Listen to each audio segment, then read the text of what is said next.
All right, so you want to keep up with what's going on, with health and the government, but who has time to read all these long articles and stuff? Yeah, totally. It can be a lot to keep track of. Exactly. Yeah. So think of this as your cheat sheet. We've gone through tons of news articles, briefings, you name it all, to bring you the need-to-know info. That's right. Cutting through the noise just for you. Exactly. So today we are diving deep into some pretty significant shakeups happening over at the Department of Health and Human Services. That's HHS for those in the know. Right. HHS under the new leadership of Secretary Robert F. Kennedy Jr. Yep, we're talking big changes, folks. We are, and we've been digging into reports from Politico, ABC News, Federal News Network, and even some, internal documents to really get the full picture. Trying to connect the dots for you. Exactly. Yep. So in this deep dive, we're going to break down the key changes happening at HHS, what's driving them, and the potential ripple effects, for the agency itself and for all of us. Absolutely, because these changes, they matter. They do. Okay, so let's jump right in. The first big piece of this puzzle is how they're restructuring the FOIA offices. Yeah, it's interesting. Secretary Kennedy has decided to consolidate all the Freedom of Information Act offices across all of HHS. Oh. It's a big move. So previously, each agency within HHS, like the CDC, the FDA, they all had their own dedicated teams handling FOIA requests, right? Right, exactly. And these agencies deal with incredibly specific information. The CDC tracking diseases, the FDA regulating our food and medicine. It's a lot. Oh, yeah. And each of those FOIA offices was processing thousands of requests every single year. Thousands? Thousands. In fact, across all HHS agencies, just in 2024, they handled over 54,000 FOIA requests. Wow, that's a lot of requests. It is. It's a huge amount of information that people are trying to get. Okay, so now they're all going to one central office. Exactly. One HHS-wide office. And what are people saying about this? Well, there's some concerns. A big one is that this could weaken transparency, and Politico really highlighted this. Makes sense, right? I mean, if all those requests are going to one place, could get pretty backed up. That's the worry, and Scott Amy from the Project on Government Oversight, he made a really good point. He said FOIA officers, they're like librarians. Librarians. Yeah, they have deep knowledge about their specific agency. Ah, so you're losing that specialized expertise if you centralize everything. Exactly. That's the fear, and it could really slow things down. And we know how important speed is when it comes to FOIA requests. Absolutely. Time is of the essence, and we have some data to look at. Before this change, the CDC's FOIA office, they were handling between 1,000 and 2,500 requests every year. Okay. And they were responding within 10 to 20 days. That's pretty good. It is now, imagine all those requests from all of HHS, those 54,000, all going to one place. Yikes, that's a lot to handle. It is. So the question becomes, are there any upsides to this centralization, like maybe standardized processes or better resource allocation? Right, or does losing that specific agency knowledge just create a massive bottleneck? That's the million-dollar question. Mm. And while there might be some theoretical benefits to standardizing things, the practical reality is that each agency's data and operations are so unique. Right, they all work so differently. They do, and a centralized system, it could easily become overwhelmed.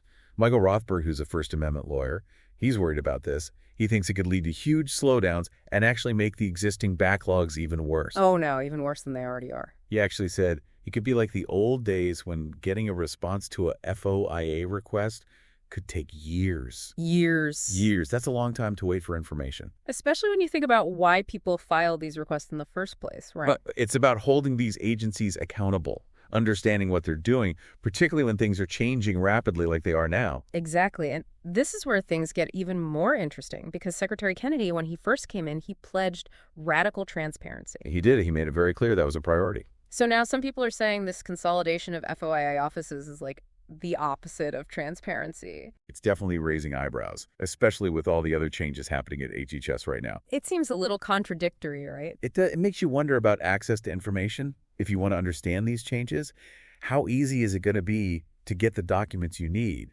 if the system for getting those documents is being completely overhauled? Yeah, that's a good point.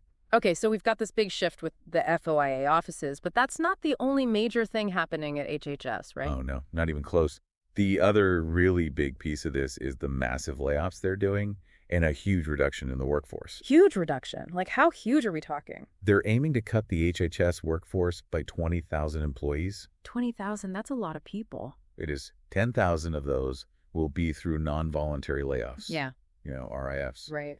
And the other 10,000 they're hoping will come from early retirements and buyouts. And there have been reports that Elon Musk's Department of Government Efficiency, DOGE, is involved. That's right. They've apparently been targeting administrative roles. Interesting. So a lot of people losing their jobs, and it sounds like the way these layoffs were handled has been pretty controversial. Yeah, Federal News Network has been reporting on this. And employees have described some pretty awful experiences.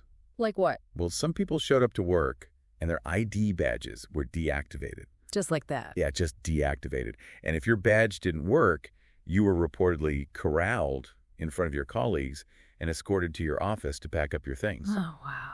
That sounds humiliating. It does. And one employee even called it degrading. That's terrible. It doesn't sound like a very morale-boosting way to let people go. No, it doesn't. And while they initially said these cuts would mainly affect support roles like HR, IT, procurement, finance, it's become clear that science and policy positions are being cut too. Really? So it's not just about administrative efficiency then? Seems like it's more than that, and we're seeing real-world examples of the disruptions this is causing. Like what kind of disruptions? Where one FDA employee reported that one of their labs had to shut down temporarily. Shut down? Yeah, because the procurement staff, the people who order supplies, had been laid off. So no one to get the stuff they needed to do their work. Exactly, and that's a pretty direct impact on the FDA's ability to do its job. Yeah, that's not good. What else are we seeing? There have been reports of EEO staff being eliminated at both the FDA and CMS. EEO, that's Equal Employment Opportunity, right? Right, and some of the RIF notices, they actually had the wrong contact information for EEO officers. Really? Yeah, they were directing employees to people who had left the agency, or in one case even passed away months earlier. Oh, wow. That's just adding insult to injury. It's a really chaotic situation. And you have to wonder about the level of organization and oversight here. You would think they would at least have the right contact info on official notices. You would think. And, Brian King, the director of the Center for Tobacco Products at the FDA, he was reportedly put on administrative leave. Whoa. And it's not just lower-level staff either. Entire offices have been given RIF notices for all their staff. All of them? All of them, including the HHS Office of Science and Data Policy and the Office of Policy and Program Support. Those sound pretty important. They're key offices for guiding the agency's scientific work and policy development. So if you eliminate the entire staff who's doing that work... That's the question, right? Where's the expertise going? Okay, so those offices and the Health Resources and Services Administration, HRSA, they've reportedly had hundreds of layoffs, too. That's right. And HHRSA, they manage a huge budget. They oversee really important programs like community health centers and the Ryan White HIV/AIDS program. Those are essential programs. They are. And a former HRSA employee has voiced concerns about what these cuts could mean for people who rely on those services. This isn't just about numbers on a spreadsheet. This is affecting real people's access to health care. It is. And we've also heard about RFs at the Center for Devices and Radiological Health, the folks who make sure medical devices are safe, and they've been told to work remotely, which suggests a lot of uncertainty and transition. So a lot of changes, a lot of uncertainty. And then in the middle of all this, we started hearing about mistakes being made. Yeah, Secretary Kennedy himself actually announced that some programs and employees had been cut by mistake and would be reinstated. Oh, so they're trying to fix things. It seems that way. He specifically mentioned a CDC branch that monitors childhood lead levels as one of the programs they were going to bring back. Okay, that's good, right? Sounds good. But here's where it gets a little weird. Eric Svensson, the director of that CDC branch, he told ABC News that he had no idea about any reinstatement plans. What?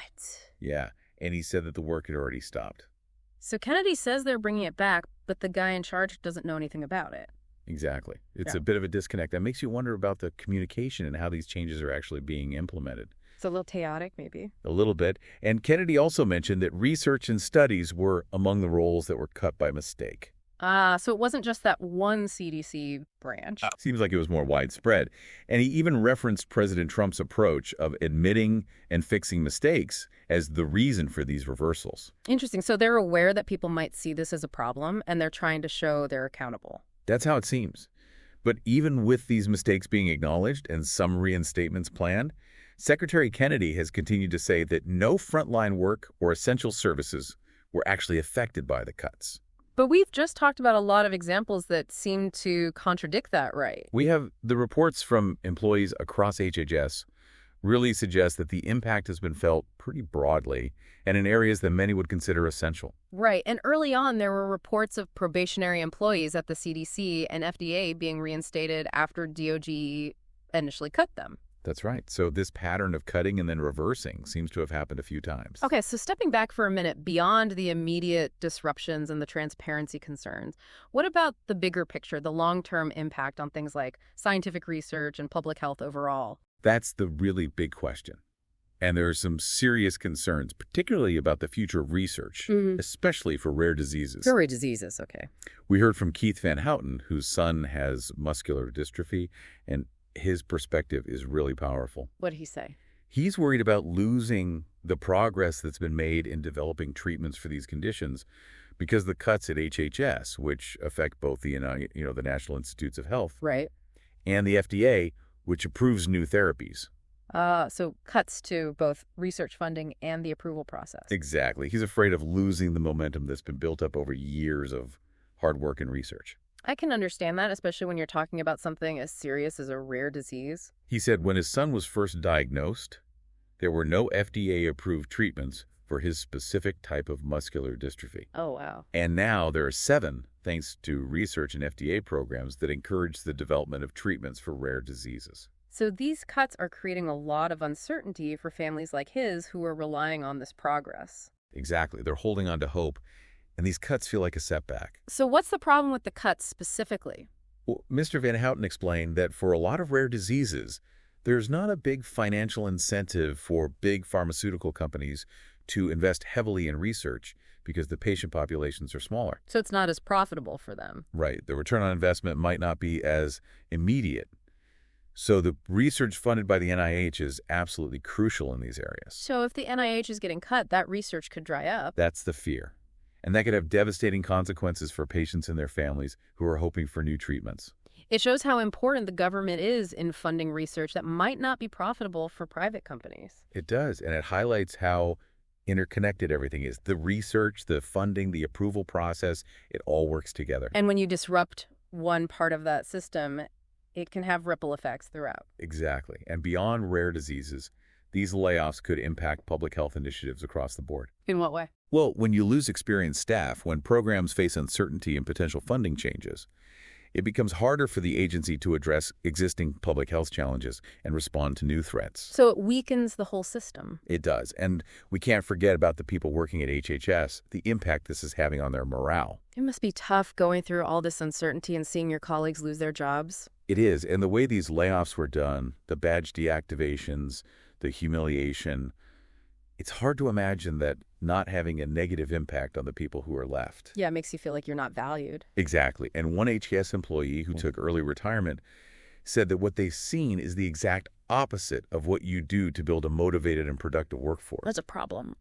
When employees are constantly worried about their jobs and the future of the agency, it affects their work and their ability to do their best. So it's counterproductive in the long run. It can be, and this could have a ripple effect, making it harder to keep good employees and attract new talent in the future. So it weakens the agency from the inside out.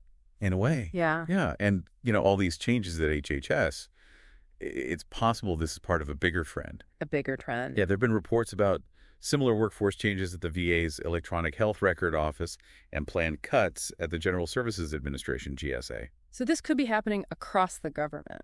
It's possible. Okay. Sure. Okay, so let's try to summarize what we've learned. We've got a major overhaul happening at HHS under Secretary Kennedy. Right. A lot of big changes. We've got the consolidation of FOIA offices, which is raising concerns about delays in getting access to important health information. And they admit they made mistakes and are going to reinstate some people, but the communication around that seems to be pretty messy. So a lot of questions still. A lot of questions. And I think the big question for all of us is, what's the right balance for the government to strike between trying to be more efficient and protecting critical public health functions and the public's right to know what's going on? That's a tough one. It is. What are the long-term consequences of restructuring an agency like HHS, an agency that's so crucial for keeping us healthy and safe? Yeah, that's a big question. And how do we make sure that these attempts to streamline the government don't end up harming the very things that make it work effectively? It's something to think about for sure. It is. Thanks for joining us for this deep dive into the changes at HHS. We'll continue to follow this story and keep you updated. Absolutely. Stay tuned, folks. Mhm. This is just the beginning.